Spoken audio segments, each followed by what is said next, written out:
नमस्कार दोस्तों, स्वागत है आप सभी का इस बार फिर से एक नए वीडियो के अंदर, जिसमें हम लोग प्रैक्टिस सेट 5 लेकर आए हैं आपके लिए।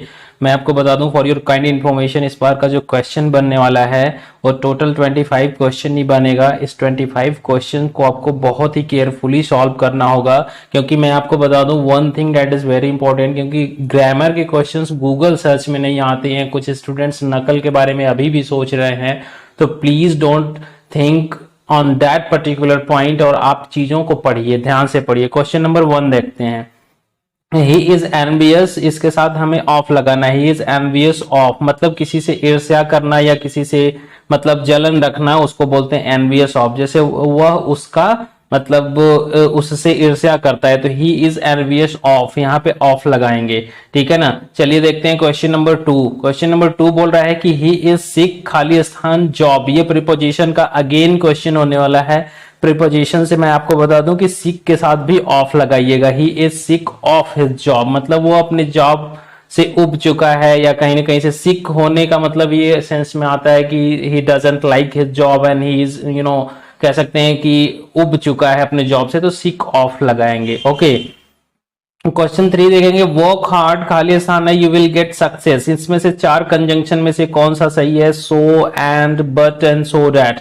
तो मैं आपको बता दूं कि यहाँ पे एंड ज्यादा सुटेबल है, क्योंकि ये दोनों जो सेंटेंस है ना, दोनों जो क्लॉज हैं, ये अगर सबऑर्डिनेट क्लॉज होते, एक क्लॉज दूसरे पे निर्भर होता, तब सो डैट लगता है। यहाँ पे देखिए दोनों का एक दूसरे से कोई बहुत ही रिलेशन नहीं है, एक के बिना दूसरे का भी अर्थ स्पष्ट रहे तो एंड लगा सकते हैं, है ना। तो यहाँ पे एंड लगाएंगे। आगे देखते हैं question number 4। She did it, खाली स्थान, he asked her to do it, है ना। तो वहां पे दिया गया कि she did it because he asked her to do it. यहाँ पर डी ऑप्शन सही होगा, डी ऑप्शन आप लोग सही करिएगा। आगे देखते हैं question number 5। Let's dance together, खाली स्थान है। एक लड़के ने हमसे कमेंट करके बताया था कि क्वेश्चन टैग सर आप हमें इंपरेटिव सेंटेंस का बनाइए, तो इंपरेटिव सेंटेंस का क्वेश्चन टैग मैं लेके आया हूं। देखिए लेट के साथ अगर अस आता है, अगर लेट के साथ अस आता है तो हमें सेल वी का यूज करना है, ठीक है ना। तो इसका ऑप्शन सही होगा सेल वी। अगर अगला क्वेश्चन देखिएगा, क्वेश्चन नंबर 6 में दिया गया है कि अगर लेट के बाद हिम या किसी का नाम वगैरह आता है, लेट रवि प्ले क्रिकेट, तो ऐसे केसेस में आपको यूज करना है विल यू, है ना। ये थोड़ा सा ध्यान दीजिएगा। तो इंपरेटिव सेंटेंस लेट से शुरू होता है, लेट के बाद अस भी आ सकता है, किसी का नाम भी आ सकता है, लेट हिम देम या किसी का नाम आ सकता है, तो विल यू लगाइएगा। क्वेश्चन नंबर 7 देखते हैं। माय ब्रदर, खाली स्थान, इन अ मल्टीनेशनल कंपनी। तो ये टेंस का क्वेश्चन है। बोलेंगे कि माय ब्रदर वर्क्स, है ना। जो काम रेगुलरली होता है, repeated actions again and again, उसके लिए हमें प्रेजेंट इंडेफिनिट का वर्ब का एसआईएस फॉर्म लाना होता है, जिसे 5वीं फॉर्म कहते हैं। 8वां क्वेश्चन देखिएगा कि इट, खाली स्थान, लास्ट वीक। तो it did not rain last week, है ना, क्योंकि लास्ट वीक पास्ट टाइम को डिनोट कर रहा है, तो पास्ट टेंस में वाक्य को रखिएगा। ओके, चलिए देखते हैं क्वेश्चन नंबर 9। बोल रहा है कि हिज इंटेग्रिटी एंड बेनिवोलेंस, खाली स्थान, एडमायर्ड बाय हिज फ्रेंड। यहाँ पे पहले हम सब्जेक्ट को चेक करेंगे कि ये सिंगुलर नंबर में है कि प्लूरल नंबर में है। अगर सिंगुलर नंबर में है तो वर्ब भी सिंगुलर नंबर में आएगा, और अगर प्लूरल है तो वर्ब भी प्लूरल नंबर में आएगा। ये इंग्लिश का मास्टर रूल है ना, पहला और बेसिक रूल, है ना। तो हिज इंटेग्रिटी एंड बेनिवोलेंस, आपको तो लग रहा है कि ये 2 वर्ड्स हैं यहाँ पे, इंटेग्रिटी एंड बेनिवोलेंस, लेकिन है तो दोनों ही गुण उसके ना, तो एक की तरफ इशारा कर रहा है। तो यहां पर एक के लिए हमें बोलेंगे कि his integrity and benevolence is admired by his friends. Okay, ये ऑप्शन सही होगा। चलिए अब पैसेज को रीड करिएगा, केयरफुली रीड करिएगा। इस पे बेस्ड क्वेश्चंस देखिए। ये टोटल जो पैराग्राफ है ना, ये जो अनसीन पैसेज है, ये योगा एंड मेडिटेशन पे बेस्ड होने वाला है। ये एक वाइटल रोल, महत्वपूर्ण रोल प्ले करता है हमारे गुड हेल्थ को मेंटेन करने के लिए। ये हमें फिजिकली मेंटली एक्टिव रखता है। अगर हम इसे रेगुलरली प्रैक्टिस करते हैं तो हमें पॉजिटिव एटीट्यूड मिलता है। योगा हमें एक्टिव रखने के लिए एनर्जेटिव और एजाइल मतलब कि फुर्तीला बनाए रखता है कहीं ना कहीं से थ्रू आउट द डे। हमारे लाइफ स्टाइल तो आजकल चेंज हो गए हैं बहुत ज्यादा हद तक, इसलिए हम हमेशा व्यस्त रहते हैं पूरे दिन तक, और स्ट्रेस और टेंशन क्वाइट कॉमन हो गया है, और it has become inevitable part. यहाँ IN स्पेलिंग थोड़ा गड़बड़ है। इनएविटेबल पार्ट हमारी लाइफ का मतलब ऐसा पार्ट हो गया जिसको अवॉइड नहीं किया जा सकता है, जिसे जिसे मतलब हम नजरअंदाज नहीं कर सकते हैं। योगा के पास इतनी ताकत होती है जो हमें सभी प्रकार के स्ट्रेस और टेंशन से रिलीव कर सकता है। ये हमें एनर्जी, सृजनात्मकता, सेल्फ डिसिप्लिन इत्यादि सिखाता है। It also helps us curing fatal diseases, भयानक से भयानक बीमारियों से भी आप, ये एक सर्वे में पाया गया है कि इवन कैंसर, हेपेटाइटिस, एड्स जैसे रोगों में भी ये कारगर सिद्ध हुआ है। एक सर्वे में पाया गया है कि इवन कोरोना वायरस से इन्फेक्टेड होने के चांसेस भी ये कम कर देता है अगर रेगुलरली प्रैक्टिस करते हैं। तो क्वेश्चंस देखते हैं, आइए देखते हैं। क्वेश्चन नंबर 1 है, सॉरी 10 इस पे बेस्ड है। Something that can not be avoided और प्रिवेंटेड, अभी अभी मैंने बोला जैसे अवॉइड और प्रिवेंट ना किया जा सके उसे इनएविटेबल बोलते हैं, है ना। इनक्योरेबल जिसका इलाज ना किया जा सके।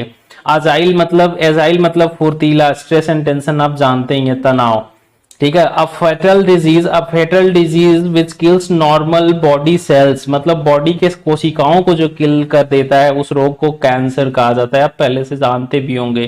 पैसेज पे बेस्ड है question.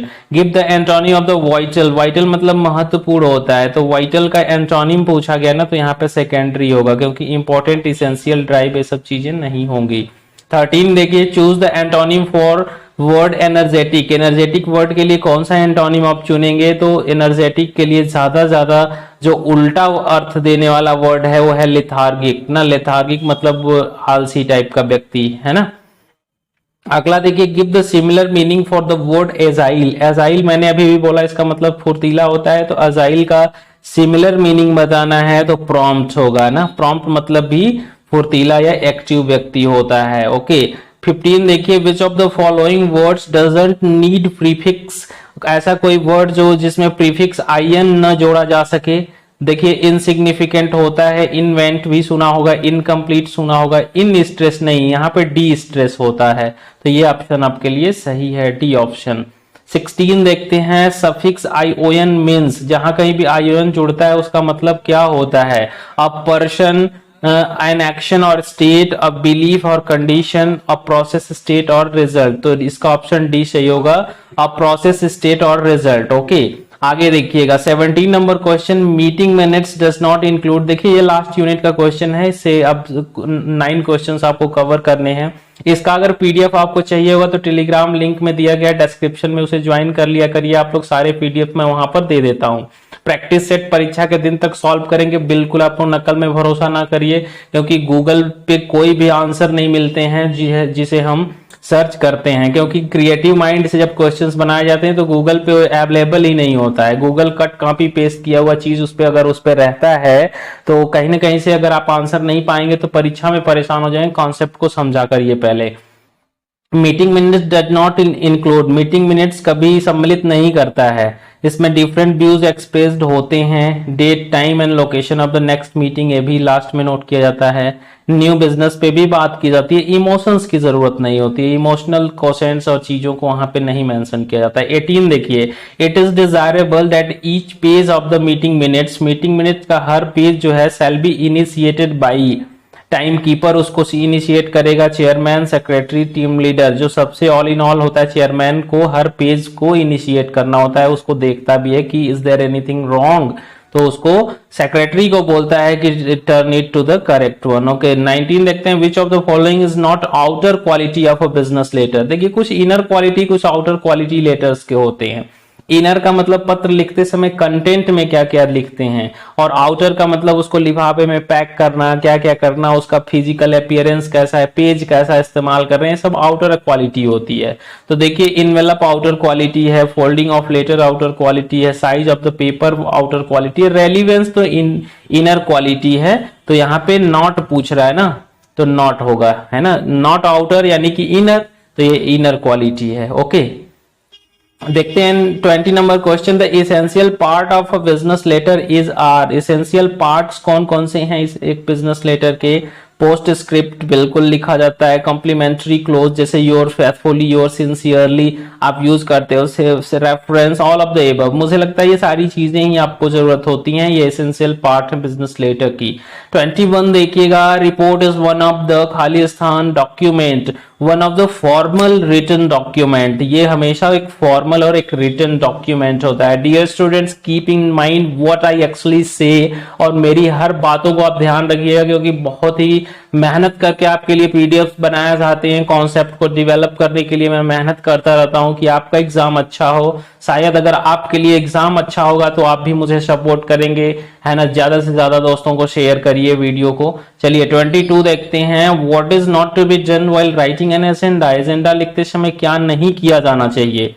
Plan and prepare the agenda ahead of time, ये तो करना ही चाहिए। गिव योर एजेंडा टाइटल, ये भी करना चाहिए। फॉलो स्टैंडर्ड फॉर्मेट, एक स्टैंडर्ड फॉर्मेट में एजेंडा तो लिखा ही जाता है भाई, ये तीनों ही जरूरी है, बहुत ही आवश्यक है। Use jargon and ambiguous expressions, क्या हमें मतलब ऐसा शब्द यूज करना चाहिए, उद्धरण एक्सप्रेशन जिसके दो दो अर्थ आते हो, नहीं ये नहीं चाहिए हमें। चौथा ऑप्शन सही नहीं है, it is not to be done, है ना, तो option D is not to be done. देखिए 23 देखते हैं, 23 बोल रहा है कि circulars have a distribution range, circulars देखिए हमेशा वाइड डिस्ट्रीब्यूशन रेंज रखते हैं, मतलब एक बड़ा सा, मतलब काफी लोगों को एक सेम ही मैसेज जाता है, यानी कि वाइडर डिस्ट्रीब्यूशन रेंज सर्कुलर का होता है, ध्यान दीजिएगा। 24 विच of the following is a type of memo on the basis of its purpose, purpose के आधार पर कौन सा एक टाइप ऑफ मेमो है इसमें से। इमेजिनरी नहीं होता, मेमोरियल नहीं होता, सोशल भी नहीं होता, तो यानी डॉक्यूमेंट्री जो है डॉक्यूमेंट्री टाइप ऑफ मेमो होता है। मैंने 3 टाइप का मेमो बताया है, मेमो का वीडियो जाकर के देखिए, डिस्क्रिप्शन में दिया गया है।